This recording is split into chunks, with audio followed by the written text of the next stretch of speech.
Assalamualaikum warahmatullahi wabarakatuh. Apa kabar sahabat-sahabatku semua? Semoga masih dalam lindungan Allah Subhanahu wa taala dan diberikan kesehatan serta rezeki yang berlimpah. Amin amin ya rabbal alamin. Pada kesempatan kali ini saya akan menceritakan satu kisah yang menarik dari seorang Abu Nawas. Seperti apa ceritanya? Saya akan kembali setelah yang satu ini. Abu Nawas atau dikenal sebagai Abu Ali Al-Hasan bin Hani Al-Hakami lahir tahun 756 dan wafat pada tahun 814 Masehi. Abu Nawas adalah seorang pujangga Arab. Dia dilahirkan di kota Hafas di negeri Persia dengan darah Arab dan Persia mengalir di tubuhnya.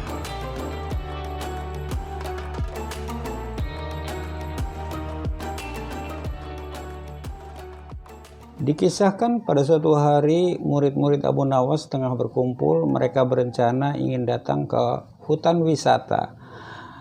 Tak lama kemudian salah seorang dari mereka mengusulkan agar gurunya Abu Nawas juga ikut serta. Kenapa? Alasannya cuma dua. Yang pertama, supaya perjalanan mereka tidak membosankan, karena dengan adanya guru Abu Nawas mereka sering dihibur dengan humor-humornya yang membuat suasana menjadi segar.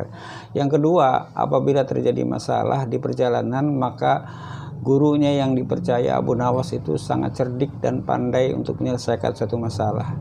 Akhirnya mereka datang ke rumah Abu Nawas. Syukurlah Abu Nawas bersedia menemani perjalanan mereka. Mereka pun mempersiapkan keledai masing-masing dan berangkat. Tak lama kemudian, tak terasa mereka sudah berjalan separuh perjalanan. Di sana sudah tidak ada pemukiman penduduk sama sekali. 300 meter di depan mereka ada persimpangan. Di situ mereka bingung harus memilih apakah ke kiri atau ke kanan. Sebab dua-duanya menuju hutan. Cuma bedanya yang satu menuju hutan yang banyak binatang buas, yang kedua hutan wisata yang mereka ingin tuju. Maka dalam kebingungan Abu Nawas mengatakan bahwa sudah, sebaiknya kita pulang saja, tinggalkan yang ragu. Apa jadinya? Iya, kalau kita masuk ke hutan wisata, kalau kita ternyata masuk ke hutan yang penuh binatang buas, bisa-bisa kita pulang tinggal nama.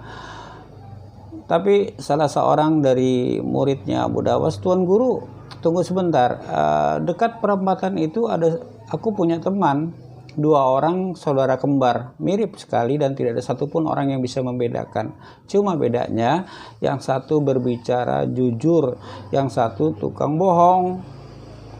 Abu Nawas selalu bertanya, "Oke, kamu kenal dengan orang yang selalu bicara jujur?"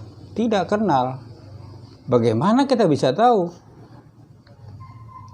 Setelah itu, "Ya tapi Tuan Guru kan pintar. Masalah Raja Harun al-Rasyid saja Tuan Guru bisa selesaikan, apalagi cuma ini sekedar masalah persimpangan jalan. Tuan Guru pasti bisalah." Karena merasa terpojok dengan perkataan seperti itu, maka Abu Nawas pun mengatakan, baik, kita istirahat dulu sebentar, kita sudah jauh perjalanan."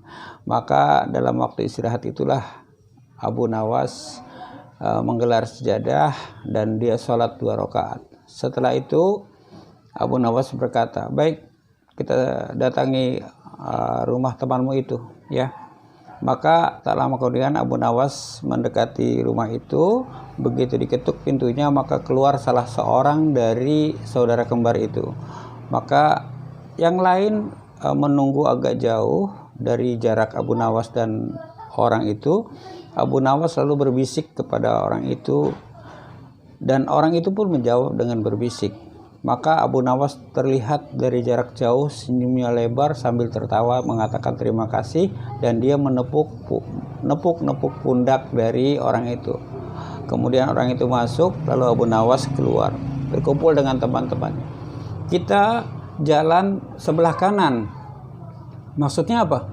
"Hutan wisata ada di sebelah kanan." "Kau tahu dari mana?" "Oh, begini ceritanya. Tadi waktu aku bisikan ke telinga dia mengatakan bahwa sebelah kiri." "Loh, kenapa Anda memilih kanan?" "Aku bisikan seperti ini." "Kawan, apa yang saudaramu katakan apabila bertanya kami tentang arah hutan wisata. Dijawab kiri. Seperti apa kebingungan sahabat-sahabatnya atau murid-muridnya itu? Seperti ini. Andai kata jalan yang kita pilih itu sebelah kanan, betul? Betul. Dan orang yang berkata itu orang jujur, yang jujur, tidak pernah berbohong. Maka aku katakan, apa yang saudaramu katakan apabila kami bertanya tentang jalan menuju hutan wisata? Pasti saudaranya yang tukang bohong tadi akan berkata sebelah kiri. Makanya yang jujur tadi bilang kiri, karena saudaranya tukang bohong, berarti kanan. Yang kedua, apabila orang yang aku temui itu tukang bohong, aku akan bertanya, sebelah mana jalannya? Ini umpama jalan sebelah kanan. Maka saudaranya tadi akan mengatakan sebelah kiri, karena dia tahu saudaranya itu tukang bohong. Makanya dia akan jawab kiri yang sebenarnya kanan. Akhirnya tersenyum bangga dan tertawalah mereka semua, dan mereka menuju sebelah kanan, dan ternyata benar di situ ada hutan wisata.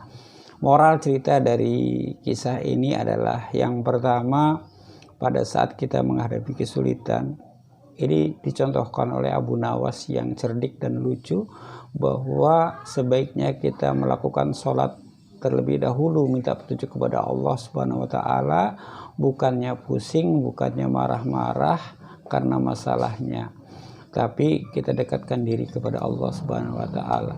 Moral cerita yang kedua dari kisah ini adalah, marilah sama-sama kita mulai mendekatkan diri Allah Subhanahu wa taala, mendekatkan diri kepada Sang Khalik, supaya apa? Supaya kita senantiasa bisa memilih jalan yang benar menuju ridha Allah Subhanahu wa taala. Wallahu a'lam bishawab, wabillahi taufiq wal hidayah. Wassalamualaikum warahmatullahi wabarakatuh.